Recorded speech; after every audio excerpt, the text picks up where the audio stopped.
Looking for an electric bike? Want to convert a bike you already have? Or just looking for an extra battery for your e-bike? Check out our range at ebikes.co.uk.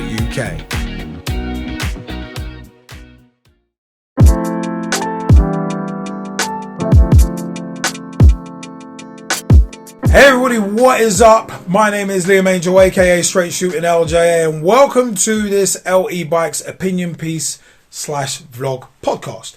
Now, intelligent speed adjustment sounds like something that should be in a car, doesn't it? But out in the Netherlands, the Dutch have started or are about to start trialing in Amsterdam automatic e-bike speed restrictions. Now, Amsterdam is set to trial a system that will remotely reduce the speed of e-bikes. The system was recently tested by the city's alderman, Melanie van der Horst, whose pedal assistant stopped when she entered a vulnerable area, such as a school, a busy intersection, or road works.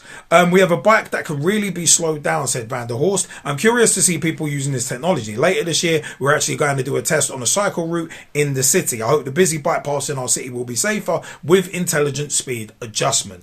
The system was developed in collaboration with Town Making Institute, a non-profit organisation, and Odido, formerly T-Mobile Netherlands. Van der Horst tested the system and she said, I saw a child playing with a football on my screen. A little later, I got into the red and my speed was reduced to 15 kilometers per hour.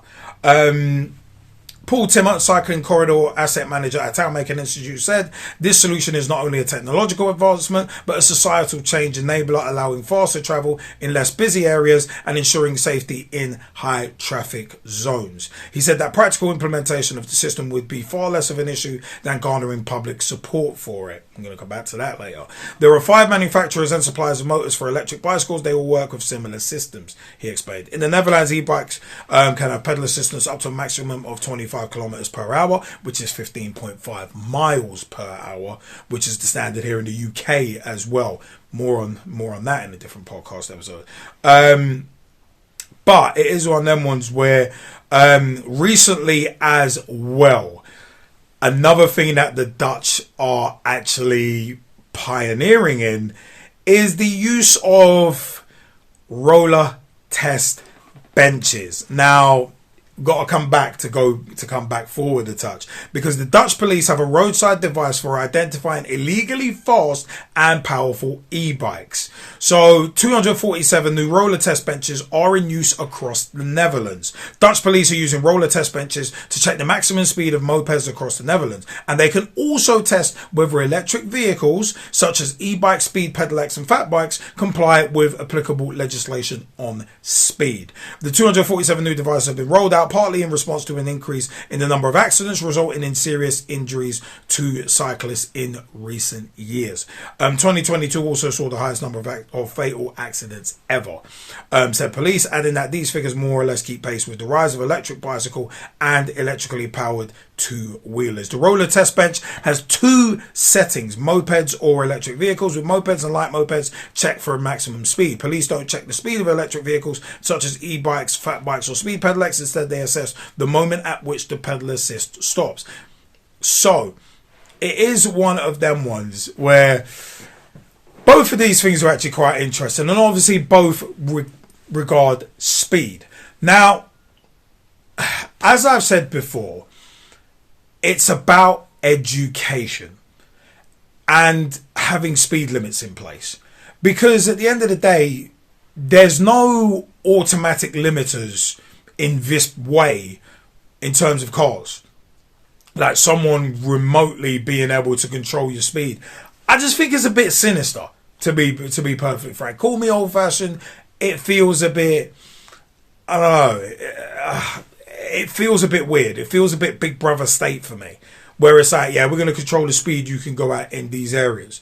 So if it's controlling your speed and it drops your speed automatically in a built up area, what happens if you're, say, in an area that is nothing but kind of built up city centre school, so you're just going to be kind of plodding along at 15.5 miles an hour, and then people on, say, racing bikes, or for instance, are just going to be whizzing past you laughing all the way.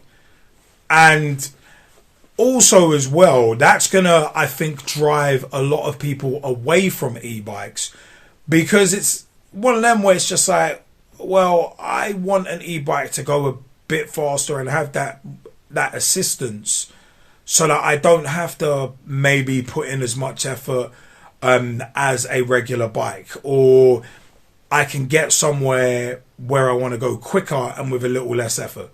So if you start limiting people, I feel, if you start limiting people automatically in terms of their speed and they have no control over it, I just don't agree with it. I don't feel it's right. And again, this is one of them ones where I think, in terms of it, they're mentioning about the Dutch government talking about societal change. It's like, well, no.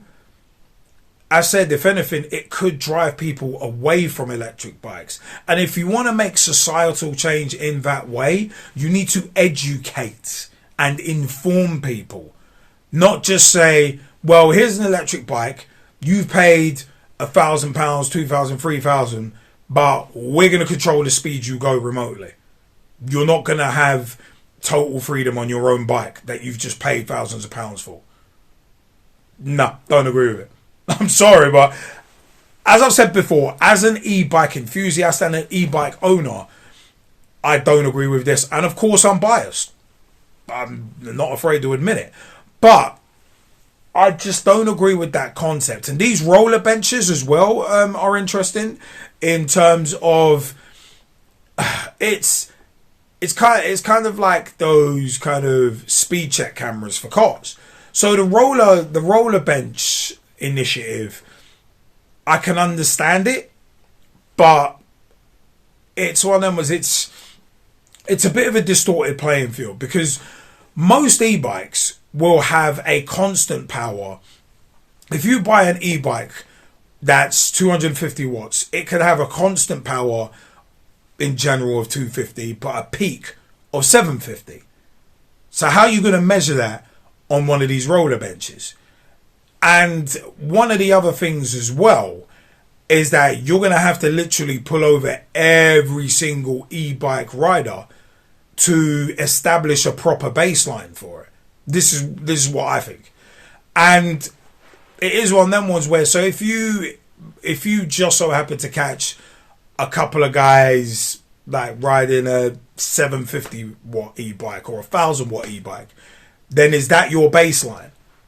And also as well, these roller things, what are you going to have the person who you've stopped riding an e-bike sitting on the e-bike whilst they're on it, whilst they're on this roller test bench? Because the speed you go at, whether it be an electric bike or a normal bike, is determined by wind, is determined by if you're going downhill, your tire pressure, weight of rider. Those are important pieces of context that can't be left out. And I don't think this test bench thing will be necessarily able to accommodate and look for. So you're already distorting the boundaries there as it is. So I said, I don't, neither of these initiatives really sit with me well, and it also sit well with me, and it also does feel like with both of these initiatives that it's kind of villainizing e-bike riders to an extent. So instead of working with and trying to get solutions, it's like, you know what, let's just punish. And it's like, well, that doesn't work. If you want people to go green and find more carbon neutral or more clean ways and methods of traveling, then you have to work with them. So be solution driven, not just looking like you're just trying to penalize e-bike riders. Just because, I mean, yes, fatal accidents, of course we want to cut that out, but you got to look at cars. It's like cars. There's certain like vans and van drivers who have limits on their vans, but there's still fatal accidents with those.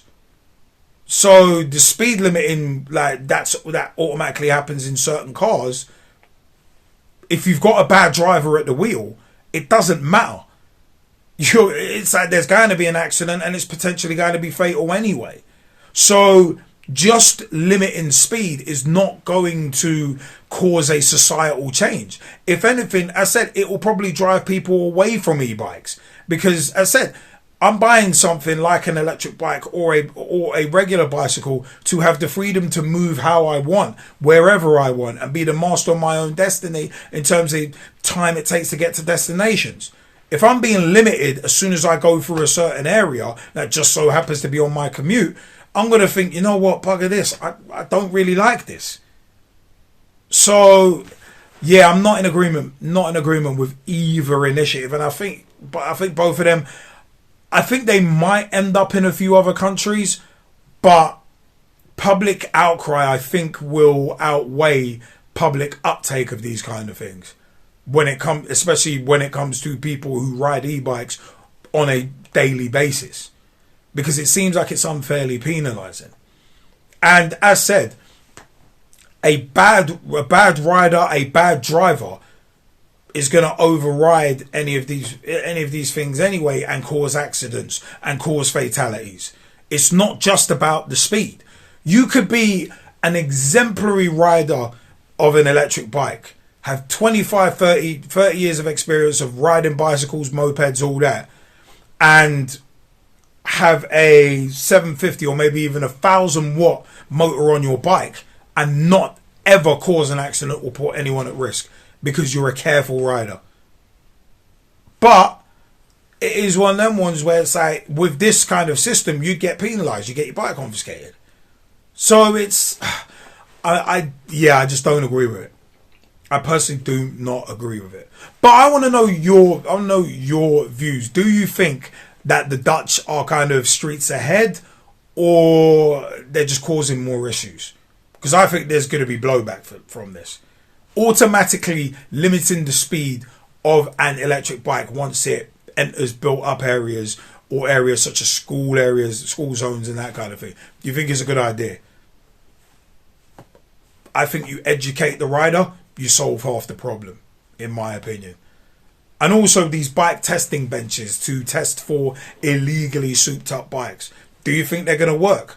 Or are the variables around speed on an e-bike kind of come and bite it, like weight of rider, wind resistance and that kind of thing?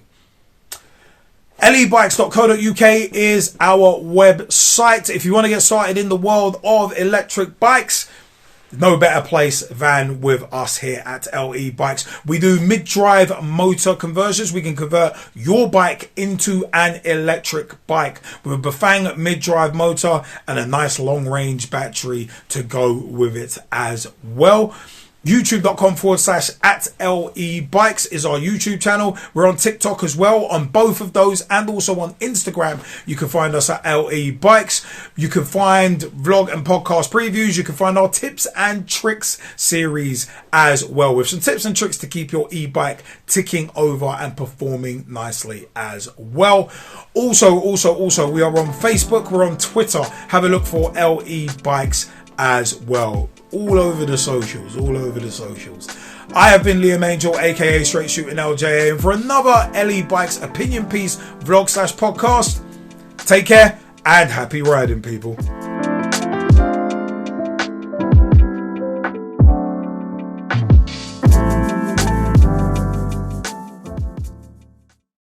Mid-drive motor conversion kits, ready-made e-bikes, batteries, bike-to-e-bike conversions, custom builds and more. Start your journey into electric bikes at lebikes.co.uk.